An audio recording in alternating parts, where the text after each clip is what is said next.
Good afternoon, everybody. I wanted to do a quick talk today about caregiving, and we've talked about it before, but when I have questions about anything, I go to not the library, I go to the best thing you can go to, and that's the Bible. So I wanted to kind of give you some hope today. If you're a caregiver, you don't always get the love and respect and everything that you deserve.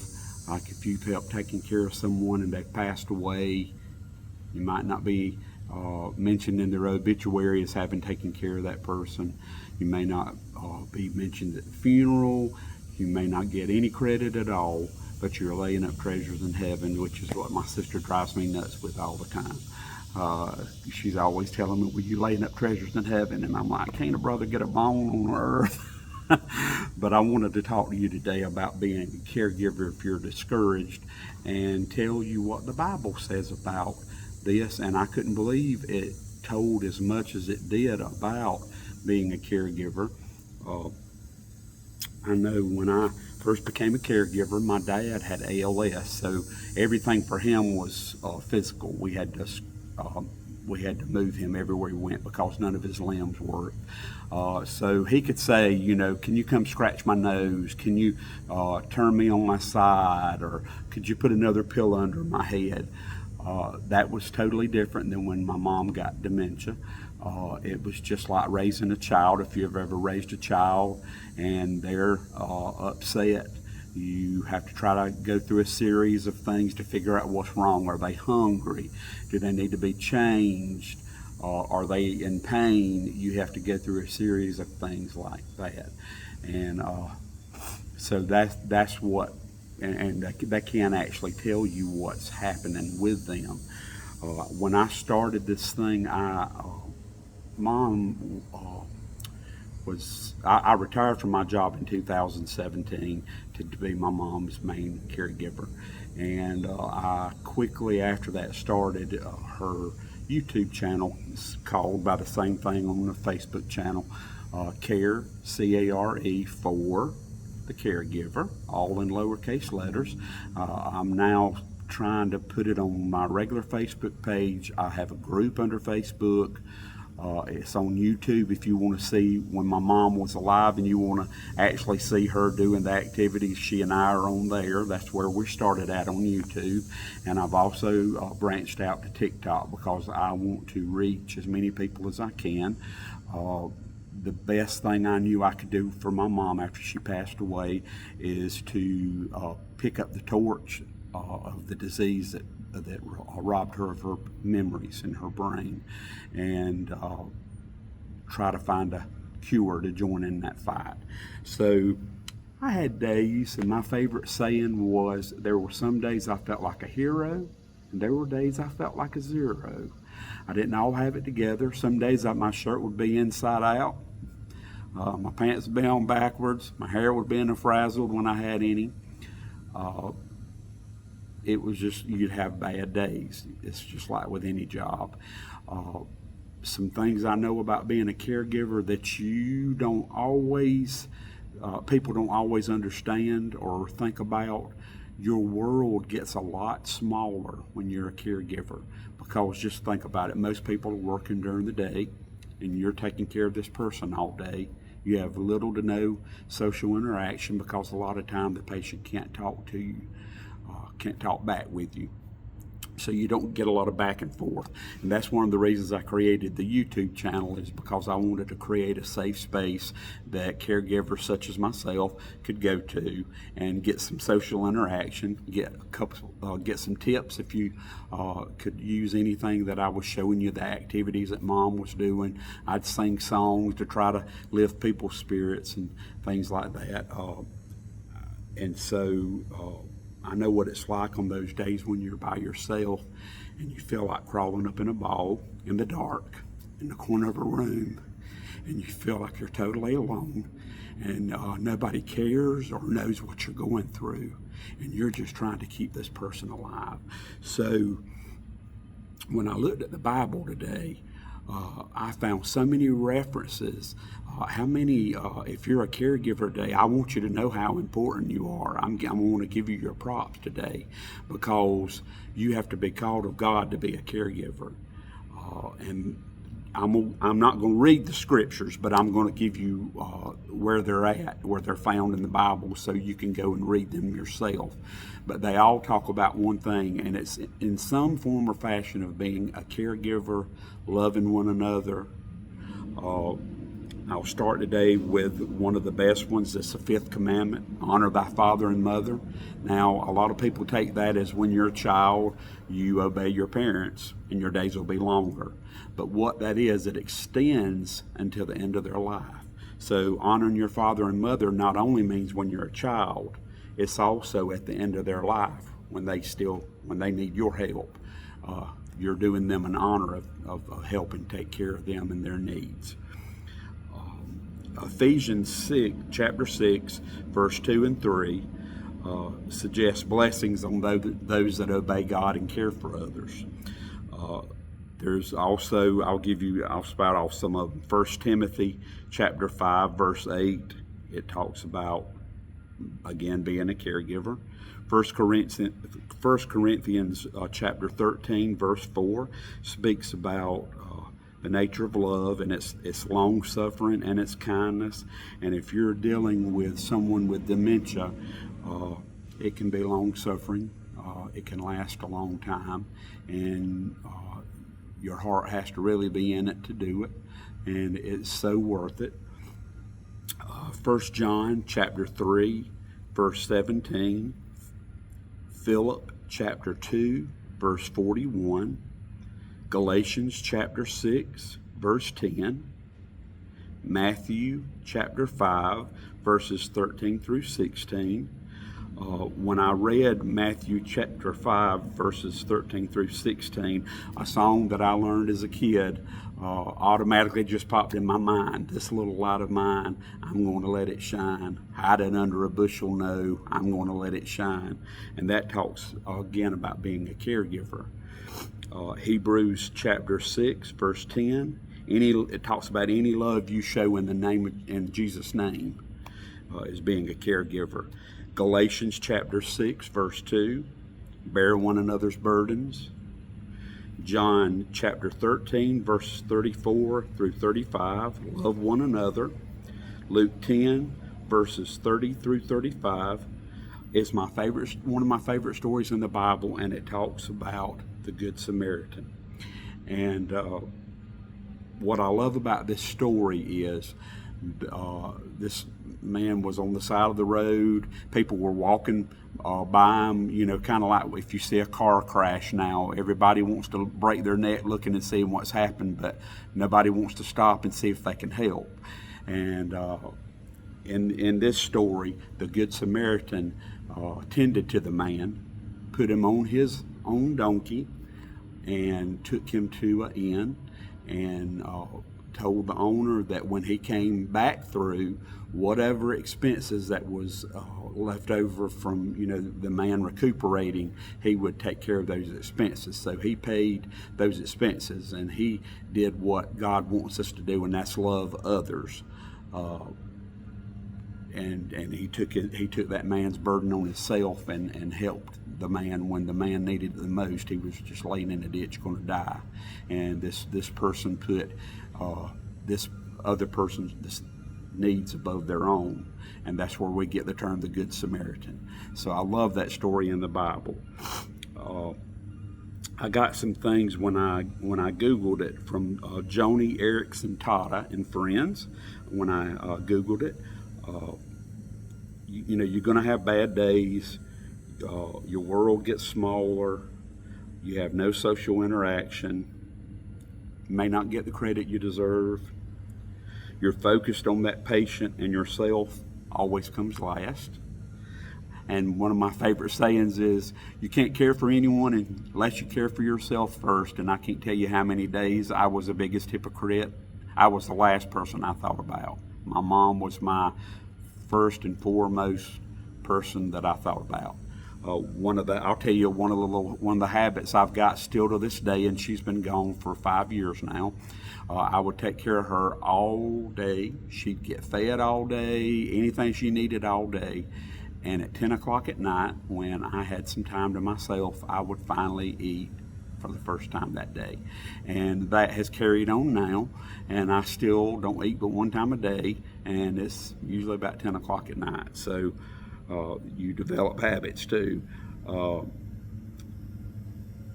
There's days you want to crawl up in a ball in the dark, but you're called by God.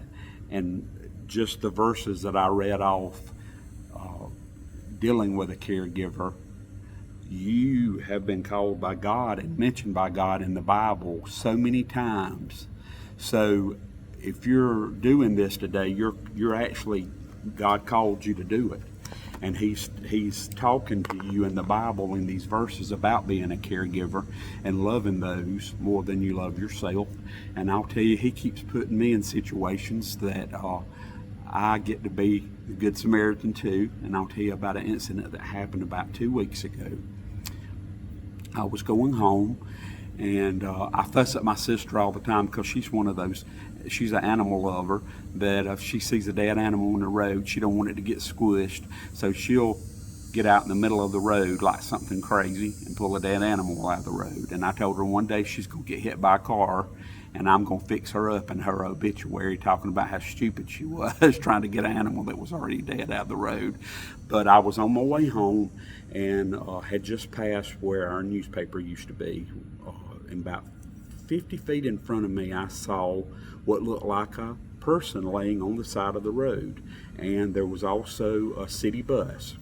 So I'm looking around, and I get closer, and it's near this place that's not maybe the safest place. And so I just saw a yellow butterfly go by. That's my mom. I always say when I see a butterfly, that's my mom giving me a vote of confidence.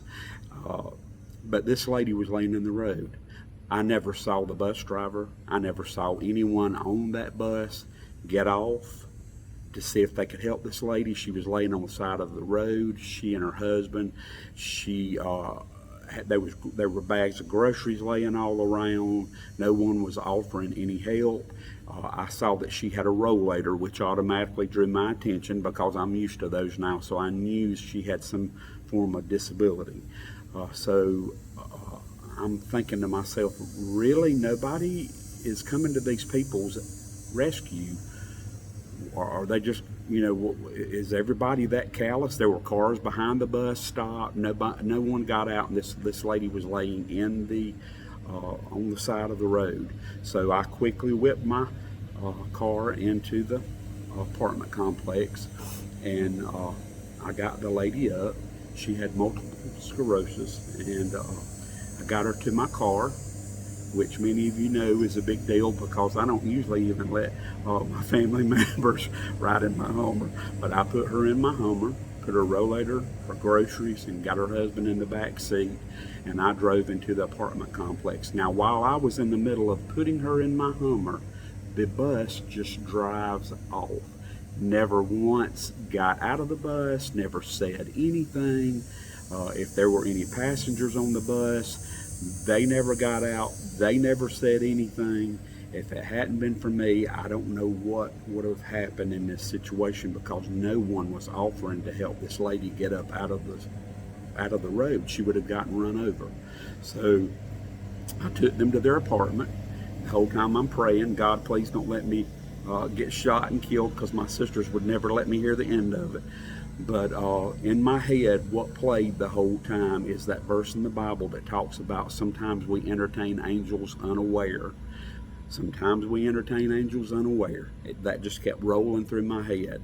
And I said, today God put me in a position to be the Good Samaritan.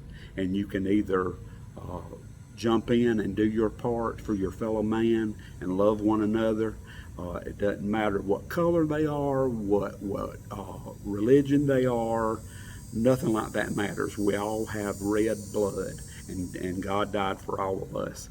And I know I'm kind of sounding like a preacher or a teacher today, and I am neither one of those. But when it came down to it, I didn't care about my own safety, just like I didn't with my mom. I didn't care about my own life. I only cared about keeping her alive. And I thank God he put me in that place that day where I could help that lady out when she needed it the most. And so today, if you're a caregiver, uh, just know you're called by God. You're mentioned by name in the Bible, and all those verses I just gave you. I don't know of how many job or any other job titles that has been mentioned so many times in the Bible, and you may not get the recognition you deserve. And I'll be honest with you, I don't have a degree in being a caregiver. I have hands-on experience. Uh, I took care of both parents. Sometimes that makes me feel inferior because I don't have that piece of paper hanging on the wall. But I was always the type of person, even in my job, if you gave me a policy and procedure to read, you can make me read all day, but I'm a little bit ADHD and OCD. So getting out there and actually doing what the policy and procedure said was my best training. It wasn't sitting there reading through pieces of paper. That didn't get it in my head. What got it in my head was actually doing the work. So know today that you're doing God's work and you're taking care of someone. And it's like when someone we love dies, we will sing at their funeral, and to us that's the last thing we can do for a person. So today, if you're taking care of somebody, you're not forgotten, you're not overlooked. You are called by the best person you could ever be called by. You are recognized by the best person you could be recognized by, and that's the one that died for all of our sins, and that's Jesus Christ. And so today, if you're finding yourself struggling, and like I said, I had good and bad days, but it is so worth it being a caregiver. There's no, I'll be honest with you, I hadn't found anything that has given my life purpose. I was raised, I wanted to sing professionally all my life, and we traveled singing. All the days that I had with my mom weren't always easy. There was a big singing group coming to town. They were going to have a concert, and I had gotten a packet of songs together and was going to talk to them and see if they would listen to them and maybe consider doing some of my songs. I had everything ready to go. Mom and I were dressed to go, and she decided we weren't going anywhere. So I didn't get to give that packet to that singing group. I used to think that that's what God made me for, to sing, and I try to use my singing voice. You'll see me singing on here a lot more. But my main purpose now is trying to find a purpose in life. I'm trying to do something good with my life and not just be somebody's employee.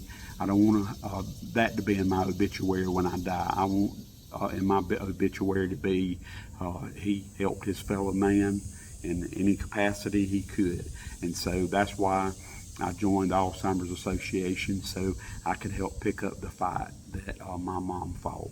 And I hope that with the medicines and things they're coming out with now, they came out with a new injectable this week that actually attacks the plaque that attacks the brains. So these are like for beginning stages of dementia, and so they're making all kind of steps forward in this disease, and I hope God will allow me to be alive to meet the first person that survives this horrible disease. But just know today, if you're a caregiver, and I try to tell people too, if you're having bad days and the person you're taking care of, you're doing your best to take care of them, and you feel like they're just not having it, they don't appreciate even what you're doing for them, just remember, that's not who they are as a person. And somebody asked me, how do you keep from getting your feelings hurt when they say something ugly to you? Well, you build a box and you put that in there. Now, are your feelings still going to be hurt? Absolutely, because guess what? We're not like Jesus Christ. We're human, and our feelings get hurt. And so I tell people to do that, but it's not going to always be like that. And I will tell you from experience with both parents, you may feel like it's lasting forever and you've just given all your life up, you've given all your time up. Think of it more as you're doing what God called you to do. And when it's over, it's over. I can tell you that. You'll have plenty of time to live your life and try to get things back to normal. I have not done that yet, and it's been 5 years. It's not an easy thing to get back, because when you're caring for someone, that is your new normal. But just know it won't always be that way. And if you're caring and loving and doing for someone that needs you at the end of their life and they're suffering from something, just know that you helping them transition and take care of them when they can't take care of themselves, God will reward you in heaven. And I hope this helps somebody today. I just got the thought of a caregiver in my mind, and you don't feel particularly praised. You hear doctors and nurses and things like that get called out all the time about helping people and all that, but you don't hear a lot about CNAs that do that for a living. You don't hear a lot about nursing centers that do that. You don't hear a lot about people taking being a caregiver as their position, whether they're working for themselves or not. And if you're taking care of a loved one, you don't always get the recognition you deserve. But know today that you are seen, you are heard. You know you have somebody in me. I keep hoping. I got one comment the other day, and that comment was the best thing I could have got. I just have got on TikTok posting the videos, and I got a message from someone who I've befriended now on Facebook, and they told me how much my videos had meant to them, that they did a particular job, plus they were a caregiver for their mom who had had a stroke.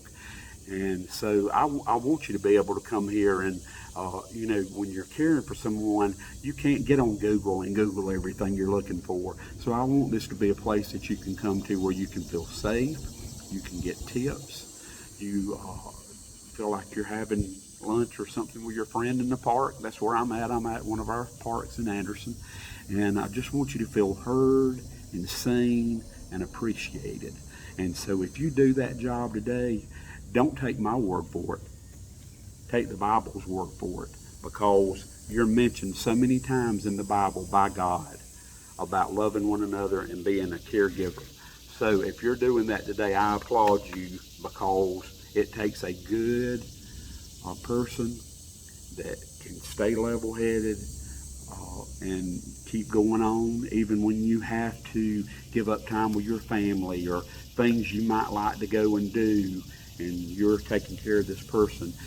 But it won't last forever. And I will promise you this: when it's over with, you're going to feel a hole in your heart that can't be filled with anything else. That nothing else has given me purpose until I joined the Alzheimer's Association, because I felt like I was still doing good for people. And if you'll do good for people, good things come back to you. So I hope this helped you today. Come back. Please comment. Ask me if you have any questions. I'm not telling you that I know everything about being a caregiver, but what I don't know, let me do your research for you. I'll try to find you an answer. I don't want you to have to stop and try to Google when you're taking care of someone. I want you to be able to look on here and maybe find what you're needing. Find you some good tips, some things that help keep their memory, their cognitive memories and stuff like that going.